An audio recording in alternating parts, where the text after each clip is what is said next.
the expert session, I'd like to invite you to join me in meeting Laura Dawn and Csaba Ortutei presenting their research work incorporated in the BIOS project, followed by Joachim Berni showcasing the iProcureSecurity project. Good day and thank you. My name is Laura Dawn. I'm the project coordinator of the BIOS project, which is a project co-funded by the European Commission. BIOS stands for Digital Skills on Computational Biology for Healthcare Professionals.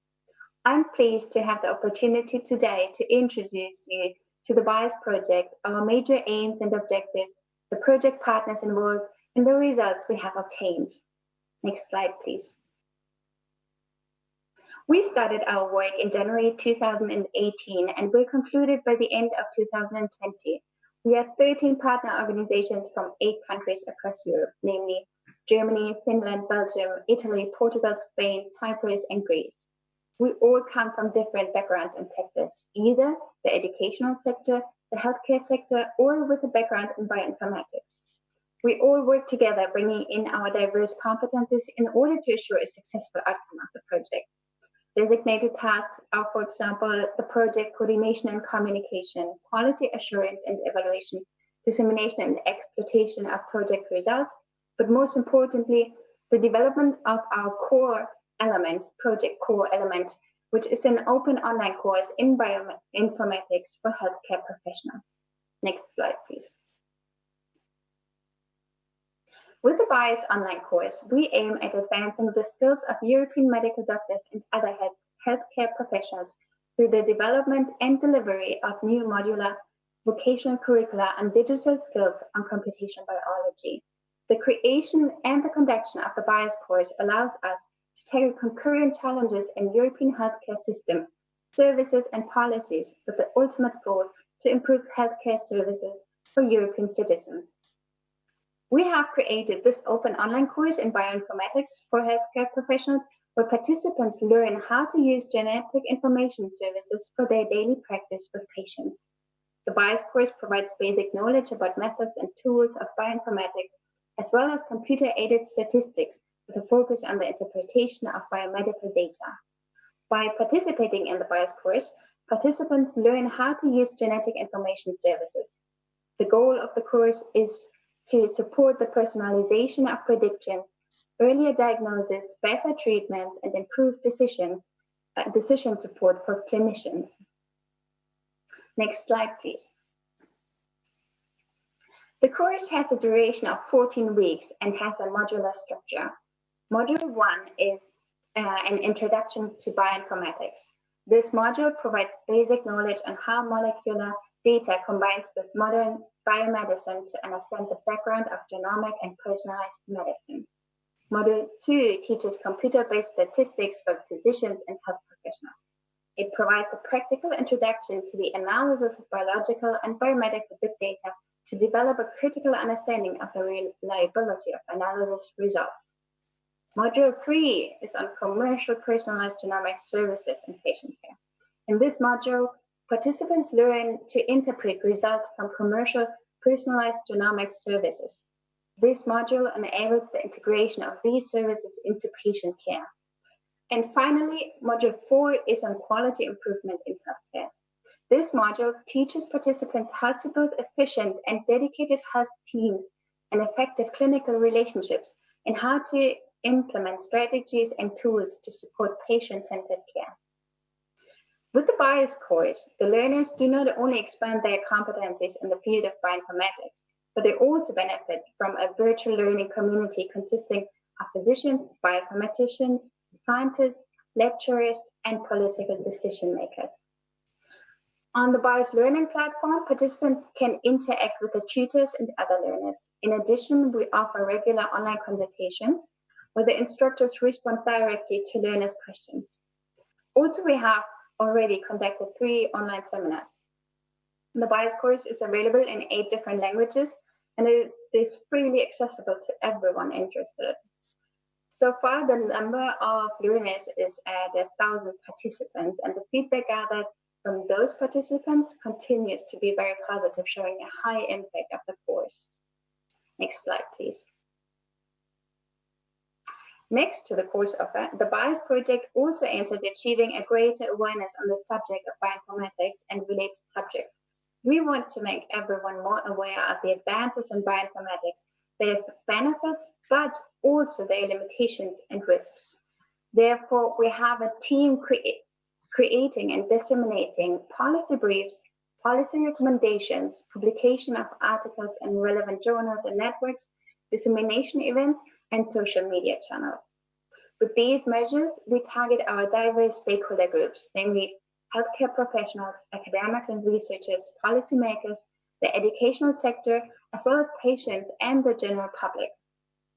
Although medical doctors and healthcare professionals are defined as our main target group for the delivery of the BIOS course, patients are the ultimate beneficiary of the project outcome. While academics, policymakers, and the vet sector are highly important actors in the creation, conduction, and dissemination of the BIOS course. The provision of taught knowledge, skills, and competencies will allow healthcare professionals to tackle concurrent challenges in European healthcare systems, services, and policies in benefit of the health of EU citizens. Next slide, please. If you are interested in the BIOS project, or if you would like to participate in our BIOS course, then please feel free to visit our website on bios-project.eu. I thank you very much for your attention and would like to give the word to my colleague, Csaba Ortatai, who is one of our experts in bioinformatics and supported the creation of the BIOS course. I thank you very much for your attention. Thank you, Laura, and good afternoon, everyone. It is my pleasure to highlight a few key aspects of the motivation behind the BIOS project. First, I would like to explain you very briefly why do I find bioinformatics education an essential tool for advancing health services. To illustrate the weight of the issue, we should step back to have a look at the data that we generate today in our everyday activities. It is a well-known topic among data analysts that in our modern life in 2020, we are generating approximately 12 million terabytes of data every day. It is an insane amount of bits and bytes, but what is frightening me personally that it is more or less the same amount what the entire humanity has produced from the ancient times until the end of the millennium. This fact is well known and thoroughly used by multiple companies, and it is often discussed as the so-called big data. Big data is most often investigated in the context of economics, businesses, politics, but it is less known that a huge fraction of this data is actually coming from molecular biology, mostly genomics.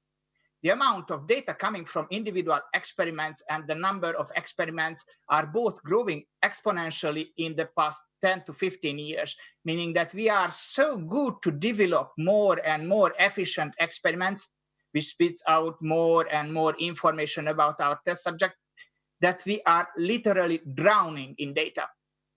Actually, because of this revolution of molecular biology, we are in such a big trouble that we have even a name for this problem, the bioinformatics gap. It means that the number of skilled people who are able to handle these crazy amounts of data is lacking back so much behind the needs of pharma and healthcare-related research and development that the leading journals of the field are pushing out warning articles during the past few years. So I, myself, focus on this issue for the past decade, and I have chosen my personal mission to help to advance this field by offering courses and education to people and universities so this bioinformatics gap do not hinder finding and using new cures and diagnostics. The rapid integration of multiomics experiments, for example, the derivation of actionable molecular biomarkers, or the use of digitized omics data in finding new therapeutic targets, emerges as a major bottleneck in the genomics-related R&D. But the effects of this bioinformatics gap are even more profound if we have a look at the application of these data-heavy methods in public healthcare. For example, we have around plenty of companies offering already today personalized genomic services. Just imagine that for the price of 2 or 3 COVID tests, we can sequence the entire genome of a person. Today, we could easily sequence every baby born in the European Union But we do not do because our doctors and healthcare professionals rarely can interpret the results and assist the patients accordingly. That is why our company, with our mission and the BIOS project, was such a good fit, because we were able to reach hundreds or thousands of medical professionals across Europe to offer them high quality education about these methods and to demonstrate them that what kind of endless possibilities these methods are able to offer. So imagine a European healthcare where we are able to use genomics and other data heavy molecular methods in diagnostics and patient care. I believe that this is the way we can move towards a better healthcare and ultimately to higher quality of life for the public. This is how the European Union can demonstrate the way using these technological advances in molecular biology and genomics for the common good. The technology is all there. It is easy to use. It is cheap. It is capable. Now we need to train the medical professionals to use it in the everyday practice. And that is what the BIOS project is all about. We offer this kind of knowledge as courses and training together with our partners. Because at the end of the day, that's what motivates me, to see my children to access those genomics-based wonderful opportunities, which are already around, if only we would be able to access them. Thank you. Thank you very much. And Joachim, the floor is yours now. Thank you, Felicia. So first of all, I am very pleased to have the opportunity to present our project at the European Business Summit. To shortly introduce myself, my name is Joachim Bernet. I am heading Johanniter International, which is one of the 10 partners forming the consortium of iProcureSecurity. On behalf of our consortium, I will try to present you in simple terms a rather technical project. If you are interested to get detailed information on our project, its final event will be held online on 3rd December, so the day after tomorrow. Let me first set the scene. In Europe, emergency medical services are a very fragmented landscape. It includes an incredible broad range of practitioners. The COVID pandemic has sadly confirmed the existence of this fragmentation. For example, when transferring patients from a country to another country. What is our project about? First slide, please. We will respond to this fragmentation. Our consortium is led by an Austrian IT company called Signo, and we are 10 partners from 7 different European countries. You will also notice that our project is coming to its end on the last day of December. You can stop the PowerPoint. Thank you. So how did we reach our objective? In first instance, we mobilized all practitioners linked with emergency medical services. This means practitioners, of course, experts, hospitals, public institutions, industry, businesses, insurance.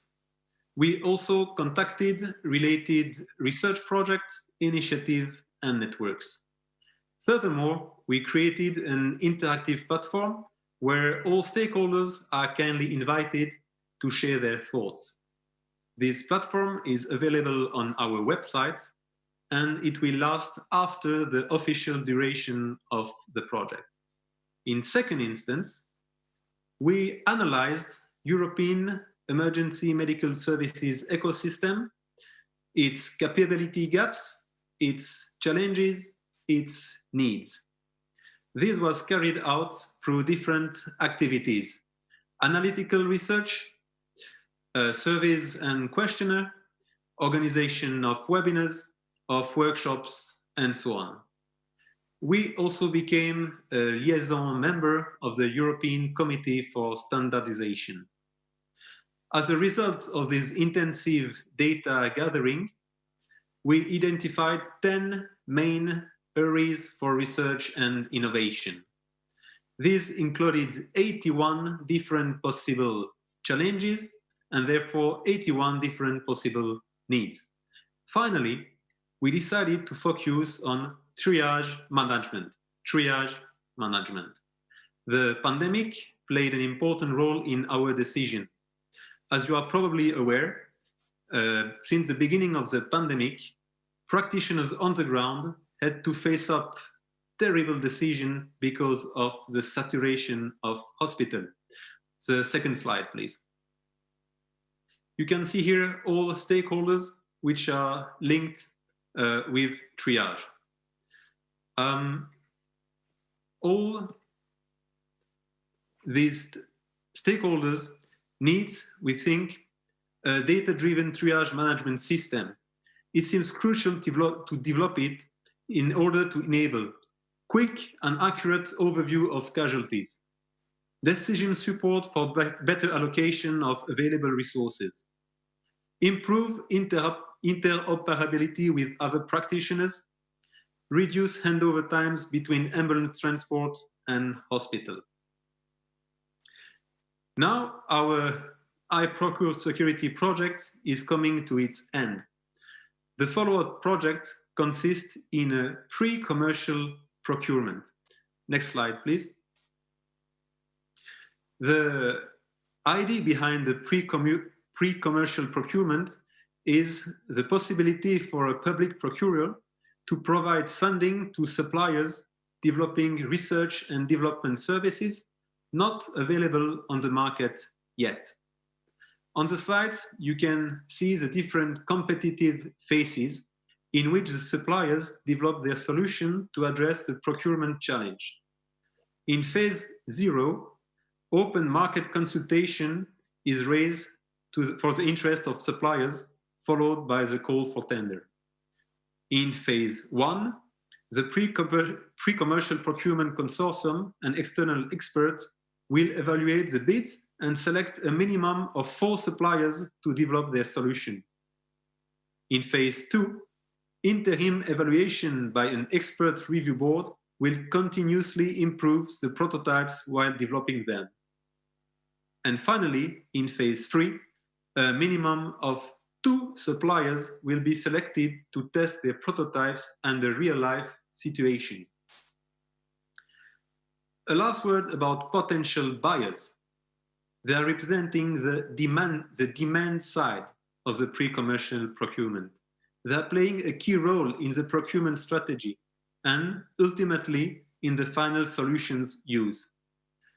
Following possible benefits for buyers include obtaining better quality products at lower price, reducing risk of investing high amounts of money in research and development to develop a product that doesn't work, and risk of potential legal claims is very diminished. As a time frame, the announcement of the proposal evaluation will be in January 2021. So I'm coming to the end of this presentation. I thank you very much for your attention, and I look forward to maybe get in touch soon with you. And thank you to both teams for this educational intervention today. And I'd like to wish you all the best for your future endeavors. Thank you.